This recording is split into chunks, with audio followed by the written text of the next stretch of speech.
Alhamdulillahi Rabbil Alamin. Le jour où les gens aiment être les meilleurs, être supérieurs, peu importe les causes utilisées. Le jour où beaucoup aiment écraser l'autre, être le plus intelligent, le plus riche, le plus fort, le plus expérimenté, celui qui parle le plus, celui qui, soi-disant, connaît le plus. Il est important de rappeler, et je rappelle à ma propre personne, sans fausse modestie avant tout bien sûr, ainsi qu'à mes chers frères et sœurs, l'importance de la meilleure des adorations.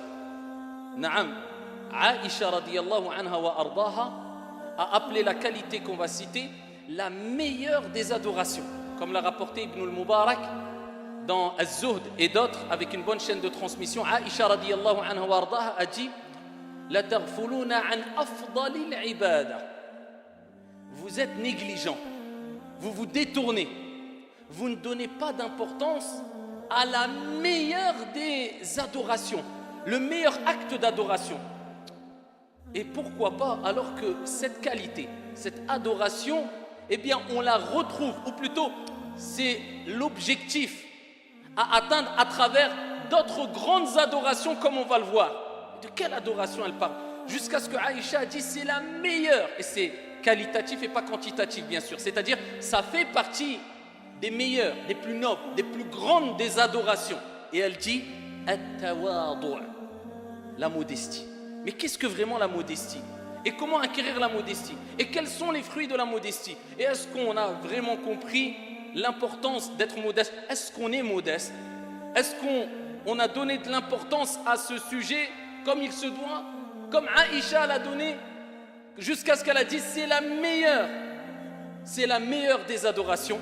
C'est ce qu'on va voir bi'idhnillahi azza wa jalla wa billahi tawfiq. Ayyuha al-mubarakun.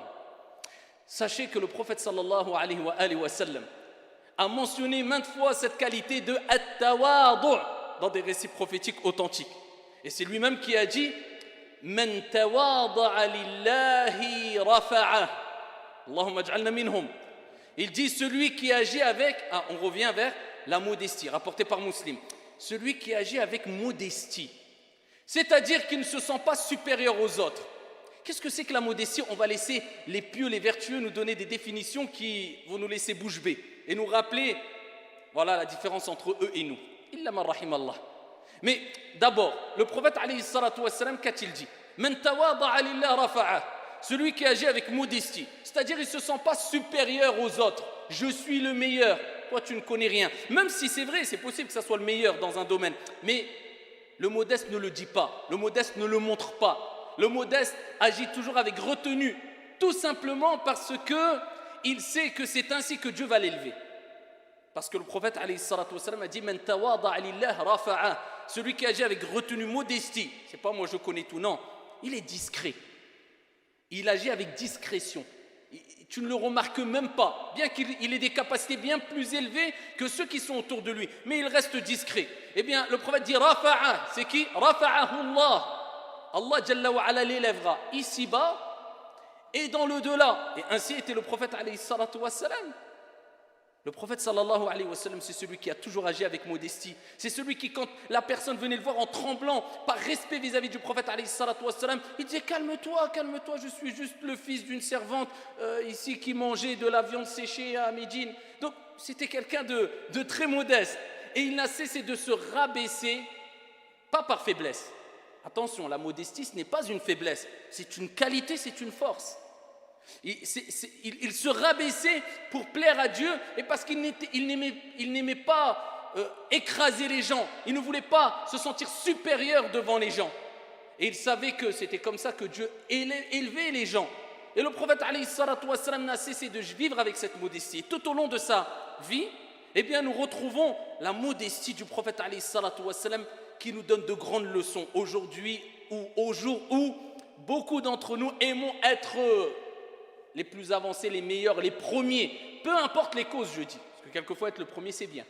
Peu importe les causes. Quitte à même faire du mal à autrui, on est prêt à le faire. Illa man rahimallah, sauf celui à qui Allah fait miséricorde. Le prophète alayhi salatu wassalam, après qu'il ait été persécuté, après qu'il ait vécu de la misère, après qu'il ait patienté, après qu'on les a boycottés, après des années, quand il a fait Fath Mecca, il est rentré à la Mecque, il a repris la Mecque sans verser une goutte de sang. Une goutte de sang, il ne l'a pas versé, de par sa sagesse, de par sa clémence, de par son intelligence, alayhi salatu wassalam. Car quand il agissait, il regardait les conséquences. Résultat, il est revenu reconquérir la Mecque sans verser une goutte de sang en paix. Comment il est venu avec une armée, avec des croyants, des centaines, des milliers.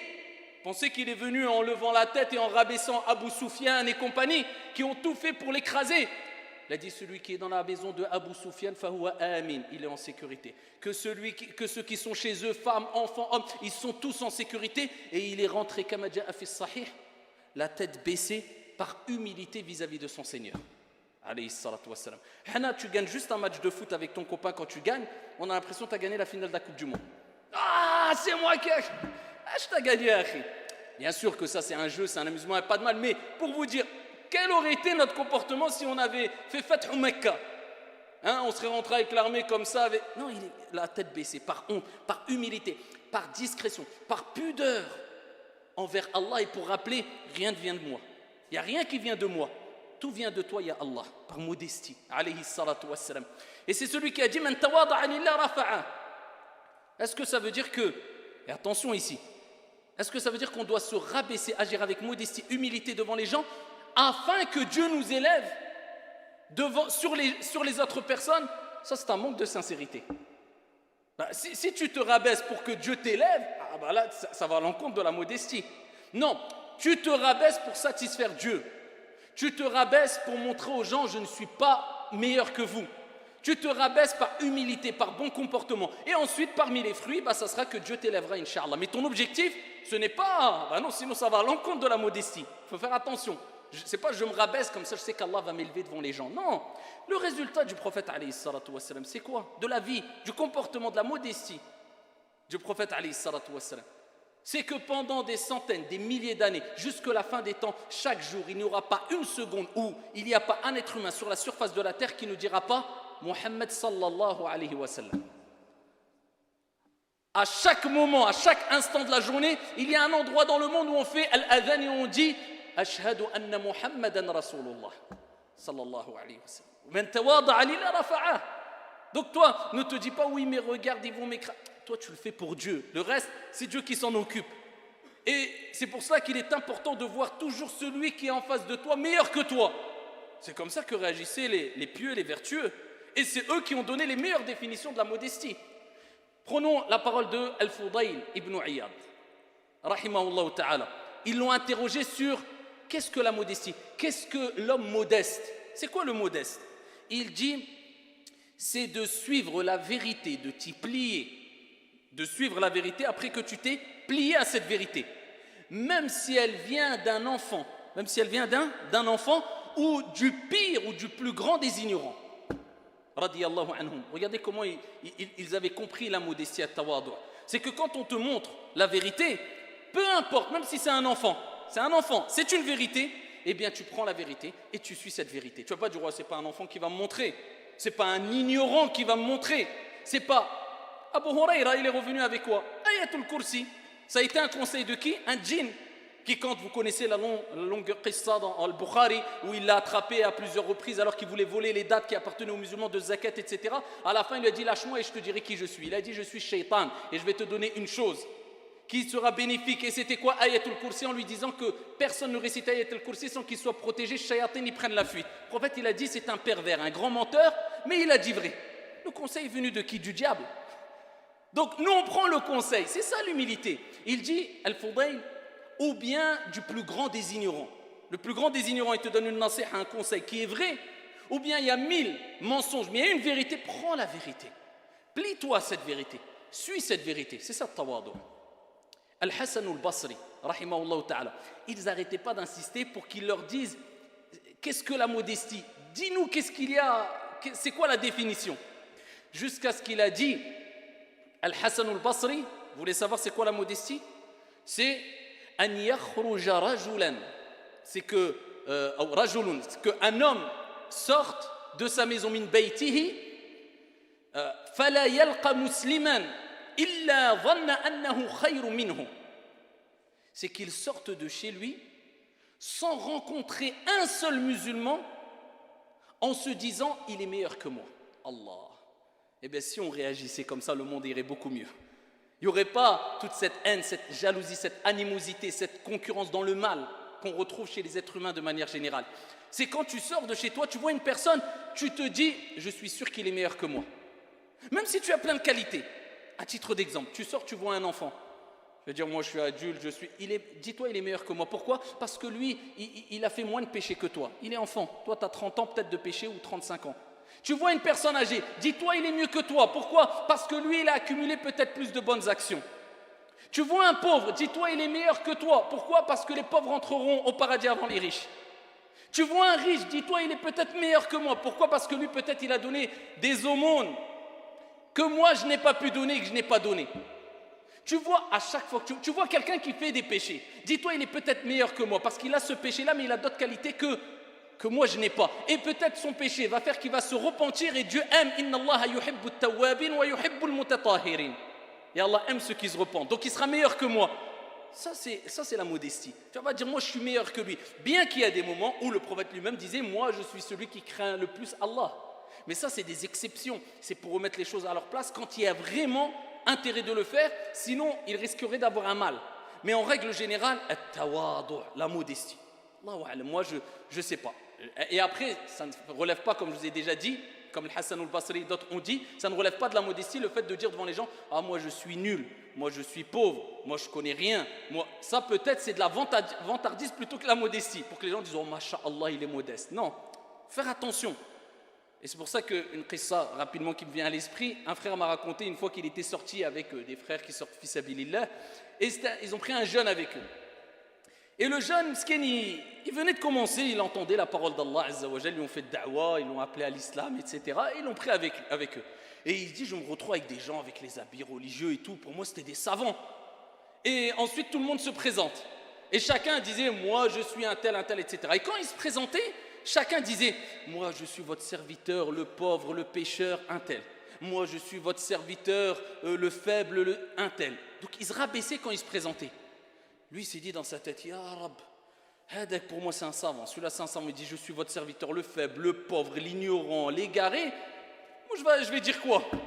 Et quand ils sont arrivés à lui, il a dit, présente-toi, il a dit, moi je suis votre serviteur al-kafir. Je lui dis, je vais dire quoi? Je suis votre serviteur, le non-croyant. Ça, c'est pas tawadu'. At-tawadu', c'est dans ton application, dans ton comportement. C'est pas des paroles que tu vas dire pour montrer aux gens, regardez qui je suis rien du tout. Non, c'est un comportement. Et c'est pour cela que il y a une histoire où il est rapporté concernant Ibrahim ibn Adham, rahimahullah ta'ala. Il y a un homme qui n'était pas de confession musulmane. Il s'est dit, il connaissait le comportement d'Ibrahim ibn Adham, il s'est dit, je vais le tester, je vais le mettre à bout. Il vient, il le regarde, il l'intercepte. Il dit, Ibrahim, il le regarde, il le provoque en lui disant, ta barbe est meilleure et plus pure que la queue de mon chien, ou c'est la queue de mon chien qui est plus pure que ta barbe? Quelqu'un vient vers toi, il n'est pas croyant, il te dit ça. Ta barbe ou mon chien, c'est qui les meilleurs? Comment on aurait réagi? Lui, Ibrahim ibn Adham, qu'est-ce qu'il lui a dit? Regardez, ça c'est la modestie. Ça c'est at-tawadu'. Pas toujours dire je suis meilleur, moi. Quoi? Toi, t'es pas un croyant, moi je suis meilleur, moi. Regardez la retenue, la modestie. C'est pour cela que, même si nous, en tant que croyants, on va se dire, et on a la conviction qu'être croyant, c'est meilleur, bien sûr, auprès de Dieu que de ne pas croire, mais il y a une manière de l'exposer. Et ce n'est pas obligé, ou il n'est pas impératif pour toi de vouloir écraser les gens avec des paroles qui ne relèvent pas de la sagesse ou qui vont faire fuir les non-musulmans. Ibrahim ibn Adham, qu'est-ce qu'il lui a dit? Il lui a dit, écoute, il dit, si ma barbe est en enfer, c'est-à-dire si le comportement que j'ai fait, que le résultat après ma mort, je suis en enfer, moi et ma barbe, la queue de ton chien est plus pure et meilleure. Mais par contre, si c'est la queue de ton chien qui est en enfer, ma barbe est meilleure. Voilà, ni plus ni moins. Qu'est-ce qu'il a répondu? Ashhadu an la ilaha illallah wa ashhadu anna Muhammadan Rasulullah. Elle dit, c'est pas possible. Quelqu'un qui réagit, il a déboussolé. Mais où sommes-nous par rapport à ces comportements? Nous, on est toujours Allahumma la'anhu, Allahumma a'ti. Dès que quelqu'un fait quelque chose, même contre l'islam, que Dieu le maudisse. Et quand on voit une personne qui était très loin et qui embrasse l'islam, se repent et demande pardon, oh masha'Allah, eh ben c'est pas grâce à tes masha'Allah qu'il est, c'est surtout pas grâce à tes du'a. Toi tu étais en train de dire qu'Allah lui coupe son dos, ses bras, c'est avec les du'a qu'on entend. un peu de modestie, même dans l'invocation, dans le comportement vis-à-vis des autres. Et ça, c'est la retenue qu'avaient ces hommes pieux. Pourquoi? Parce qu'ils savaient que c'était ainsi qu'ils allaient se rapprocher de Dieu et c'était une obéissance vis-à-vis d'Allah. Car le prophète, alayhi salatu wassalam, il dit dans le hadith rapporté par Muslim, regardez ce qu'il dit le prophète. Allah m'a révélé. Le prophète lui-même, rapporté par Muslim. La preuve que ce n'est pas un sujet à prendre à la légère. Dieu m'a révélé que personne ne doit, que vous devez plutôt être modeste au point où personne ne se sente meilleur qu'une autre personne ou qui lui porte un préjudice ou qui lui fasse une injustice. Dieu a révélé au prophète alayhi salatu wassalam que tout le monde doit être modeste jusqu'à ce que les gens ne se sentent pas meilleurs que les autres. Vous imaginez? Ça, c'est le prophète qui dit, Dieu m'a dit ça. Vous devez être modeste pour que vous ne vous disiez pas, je suis meilleur qu'un tel. Non, on ne te dit pas, je suis meilleur qu'un tel. Allahu a'lam. Allah Jalla wa ala ya'lamu ma fi qulubikum. Il sait ce qu'il y a dans vos cœurs, dans nos cœurs. On ne sait pas, peut-être la personne a fait une action qui l'a mis au paradis. Peut-être on a fait 1000 des bonnes actions, mais tu as une action qui va faire que tu vas être égaré à jamais. On ne sait pas la retenue, la modestie. Et quand tu vois des conversations pleines de haine, de rage, est-ce que tu penses que ces gens-là appliquent la modestie? Dans les conseils, de la dureté, il n'y a pas de modestie. Donc ils se sont éloignés, et que Dieu nous en préserve, de la meilleure des qualités, la meilleure des ibadah, des adorations, comme Aïcha l'a dit, radiyallahu anha wa ardaha. Et ils savaient que le résultat, c'était le Jannah. Ils savaient que c'était le paradis. Et ils savaient que Dieu a fait l'éloge de ces gens-là. Allah Jalla wa ala dit dans le Coran, wa ibadur rahman, il les a appelés les serviteurs du miséricordieux. Un des noms qui fait partie des plus grands noms de Dieu. Les serviteurs du miséricordieux. Alladhina yamshuna ala al-ardi hauna. C'est ça. Regardez, même dans la conversation, dans le débat, ils disent ce sont ceux qui marchent sur la terre de manière modeste, posée. Pas en train de gonfler tes pecs ou alors que si tu as une fièvre, tu vas être allongé en train de dire « Ya Rabbi, guéris-moi s'il te plaît ». On est tous faibles. Parce que tu sais que tu viens d'une goutte. Dieu, pour te rappeler, pour te remettre à ta place, tu viens d'une goutte. Et que tu as été créé nu et que tu vas repartir tout nu sous la terre. Tu peux avoir ce que tu veux, les muscles, tu vas être mangé par doud. Qui que tu sois, tu vas être mangé par les vers dans la terre. Pour te rappeler, attention, reste à ta place. Et lorsqu'ils rencontrent un ignorant, quelqu'un qui les provoque ou autre, c'est-à-dire, ils demandent à Dieu de les préserver de leur mal. Et ils s'en vont noblement, sans rentrer dans la polémique, sans rentrer. Non, ils restent toujours posés. Et Allah subhanahu wa ta'ala, il dit Tilka al-jannah, tilka ad-darul akhirah. Il dit c'est cette demeure dernière. Il parle du paradis. Et Dieu nous dit c'est pour qui le paradis? Tilka ad-darul akhirah. Naj'aluha lilladhina la yuriduna 'uluwan fil ardi wala fasada. Allah il dit cette demeure dernière, le paradis, on l'a préparée, on l'a réservée. Pour qui ya Allah? Pour qui ya Rab? Il dit pour qui c'est le paradis? Il dit pour ceux qui ne cherchent ni à s'élever sur terre et ni à commettre du mal, de la corruption, de faire des péchés, etc. Allah Jalla wa ala te rappelle que le paradis c'est pour ces gens-là. C'est pas pour les mutakabbiroun, les orgueilleux. Moi je suis, toi tu es quoi? Un peu de respect, un peu de retenue. Que ça soit avec les grands, que ça soit avec les jeunes, que ça soit le professeur, que ça soit l'enseignant, que ça soit l'élève, du respect, de la modestie, de la retenue. Surtout quand la personne en face de toi t'a devancé d'un certain rang, tes parents.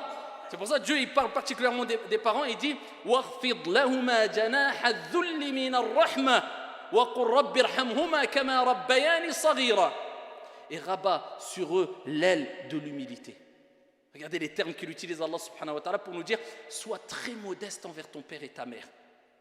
Et demande à Dieu, ya Allah, fais leur miséricorde comme ils m'ont élevé quand j'étais jeune. Donc ici tu dois agir avec encore plus de modestie et de respect vis-à-vis d'une personne qui a un rang au-dessus de toi. Et le professeur doit agir avec modestie envers ses élèves, l'élève envers le professeur, les parents envers les enfants envers les parents, le jeune envers la personne âgée envers le jeune. Ça doit être de la modestie ici qui se répand entre les croyants, dans nos relations, les uns les autres, entre croyants ou même entre les gens de manière générale. C'est ce que Allah subhanahu wa ta'ala attend de nous et c'est ce que le prophète alayhi salatu wa salam n'a cessé de répéter au plus grand des hommes qui avaient compris cela, as-sahaba, les compagnons radiyallahu anhum wa ardahum. Donc barakallahu fina wa fikum, retenez cela, que le croyant doit être modeste doit avoir de la retenue, agir avec discrétion, pas trop se montrer en voulant faire croire que moi je suis là, je suis plus beau, je suis plus grand, je suis plus fort. La retenue, la discrétion est toujours meilleure. هذا وصلوا وسلموا رحمكم الله.